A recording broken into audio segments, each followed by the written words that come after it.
Dengan usianya yang hampir 5 abad, Jakarta adalah kota yang kaya dengan cerita masa lalu yang masih hidup hingga kini, baik dalam bentuk peninggalan utuh maupun jejak-jejak samar yang kaya makna. Di antara harta karun sejarah itu adalah masjid-masjid tua yang menjadi saksi perkembangan Islam yang turut membentuk wajah Jakarta kini. Setelah di video sebelumnya saya menjelajahi kawasan Pekojan dan mengunjungi beberapa masjid tua di sana, kali ini saya mengunjungi sebuah masjid tua di kawasan lain yang tidak jauh dari Pekojan. Yang membuatnya istimewa, sementara banyak masjid tua lainnya telah mengalami perubahan bentuk demi menyesuaikan kebutuhan zaman, masjid yang satu ini masih mempertahankan wujud aslinya. Atapnya, tiang-tiangnya, dindingnya, semua bicara tentang sesuatu yang jauh lebih tua dari ingatan kita. Bagaimana kisahnya? Mari kita lihat lebih dekat.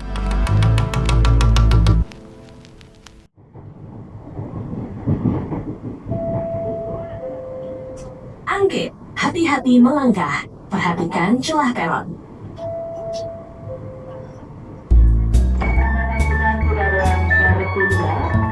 Perjalanan saya kali ini dimulai dari stasiun Angke, sebuah stasiun kecil yang berada di jalur KRL Lingkar Cikarang. Setelah menembus keriuhan pasar Angke yang sibuk di siang hari itu, saya berbelok ke arah barat, melewati jalan Pangeran Tubagus Angke yang tidak terlalu padat. Tidak sampai 1 kilometer berjalan, saya tiba di sebuah gerbang berwarna kuning yang berada di mulut sebuah gang. Gang itu tidak seberapa besar, hanya bisa dilalui pejalan kaki atau pengendara motor. Sekitar 50 meter dari mulut gang, saya menemukan sebuah gerbang lagi, bertuliskan Bangunan Cagar Budaya Masjid Jami Angke Al-Anwar. Itulah tempat yang saya cari.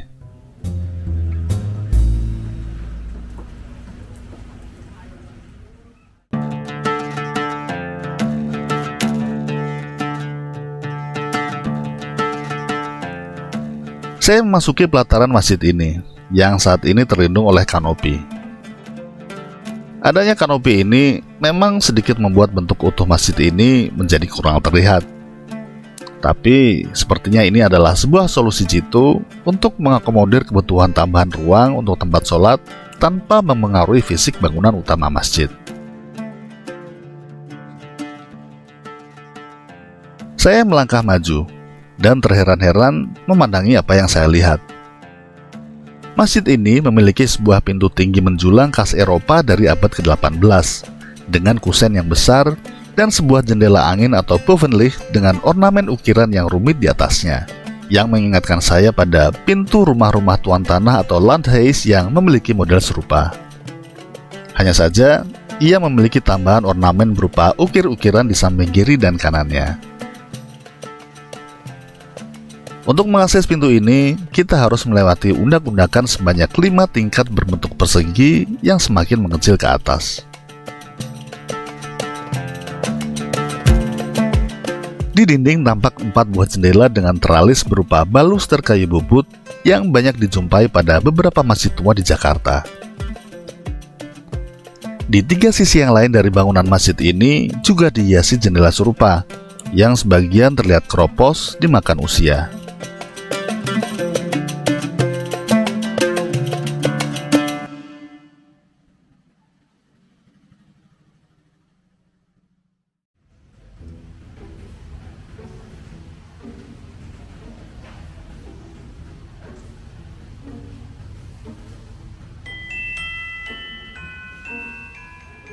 Memasuki bangunan inti masjid, bagian dalamnya membuat saya lebih terheran-heran lagi. Kalau di Masjid Al-Alamarunda yang saya kunjungi sebelumnya tampak lebih sederhana dengan mengedepankan fungsionalitas, maka Masjid Angke ini jelas lebih terlihat mempertimbangkan aspek estetika. Masjid Angke ini dibangun pada tahun 1761. Karena letaknya berada di tengah pemukiman orang-orang Bali pada masa tersebut, maka sejarawan terkemuka seperti Dennis Lombard dan juga Adolf Haken mengutip dari Wikipedia cenderung berpendapat bahwa orang-orang Bali itulah yang membangun masjid tersebut. Sehingga pada sumber-sumber yang saya temukan seperti A Travers le Vieux Jakarta, La Mosquée de Baline, tulisan Dennis Lombard, dan Out Batavia, tulisan Dr. F. de Haan, masjid ini selalu disebut Masjid Bali.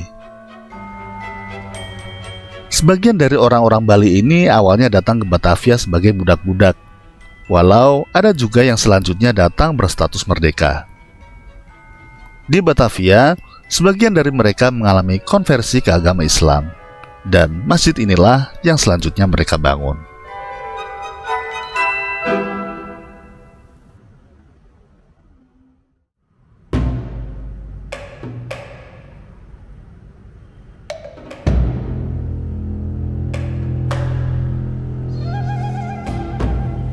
Namun demikian, ada juga pendapat yang mengatakan bahwa masjid ini dibangun atas prakarsa seorang wanita Tionghoa bernama Tan Nio dengan arsiteknya Syekh Leong Tan.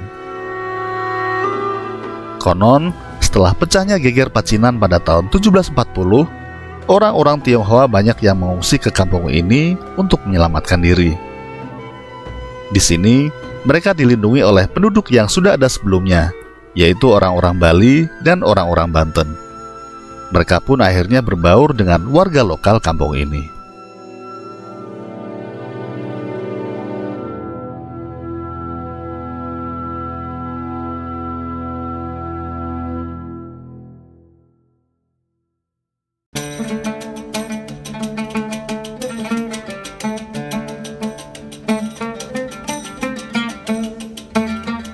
Bangunan masjid ini sebenarnya cukup simpel, karena hanya berupa bangunan tunggal sebesar 12x12 meter. Di dalam, tampak 4 buah pilar berbentuk persegi dengan ornamen-ornamen persegi pula. Pilar-pilar ini menyangga atap tumpang bersusun 2 yang merupakan ciri khas masjid-masjid di Jawa. Pilar-pilar ini juga terhubung oleh rusuk-rusuk kayu yang menunjang konstruksi atap.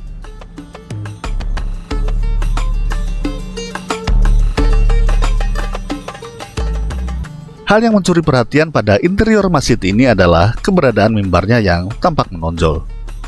Bukan hanya menonjol secara bahasa, tetapi juga secara fisik, dengan bentuk serupa sebuah ruangan yang dibatasi oleh pilar-pilar menjulang tinggi di kedua sisinya, dengan aksen garis-garis geometris yang tegas yang mengesankan sesuatu yang megah. Yang unik lagi, ruangan dalamnya terletak lebih tinggi, dengan akses melalui undak-undakan berbentuk setengah lingkaran sebanyak 5 level yang mengecil ke atas.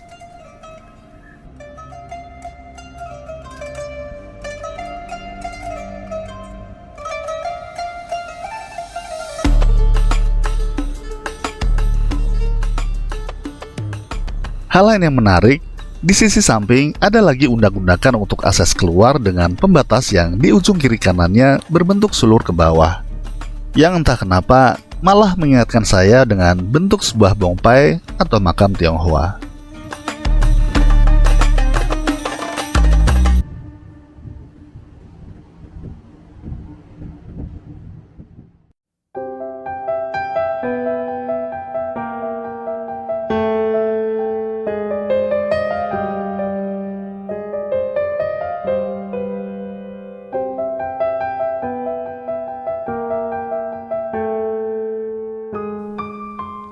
Masjid ini sempat hampir dilupakan. Antara 1919 dan 1936, ia terbengkalai, usang dan tak terurus di tengah kota yang terus bergerak maju. Namun pada tahun 1951, ia dibuka kembali. Di tahun 2017, masjid ini mengalami restorasi besar yang diinisiasi oleh Lingkar Warisan Kota Tua Jakarta. Tujuannya tentu saja bukan untuk memperbarui, melainkan mengembalikan ke wujud semula. Plafon dibuka, bangunan-bangunan tambahan yang menutupi wajah masjid dipindahkan, material pengganti dipilih secara hati-hati agar sejalan dengan yang asli. Hingga akhirnya, Masjid Al-Anwar Angke berdiri kembali bukan sebagai relik mati, tetapi sebagai tempat ibadah yang hidup. Sebagai cagar budaya, ia dilindungi oleh regulasi. Namun perlindungan terbaik yang dimilikinya tetaplah yang paling sederhana. Jamaah yang datang setiap hari 5 waktu untuk sholat di ruangan yang sama dengan nenek moyang mereka ratusan tahun yang lalu. Sehingga pada akhirnya, masjid ini akan tetap hidup sebagai cermin keberagaman di Jakarta, yang saling berdampingan untuk dapat bekerja sama dengan selaras, sebagaimana apa yang dilakukan para pendahulu di kampung ini untuk mencapai tujuan bersama. Terima kasih telah menonton. Saya Anjas. Sampai jumpa pada cerita selanjutnya. Wassalam.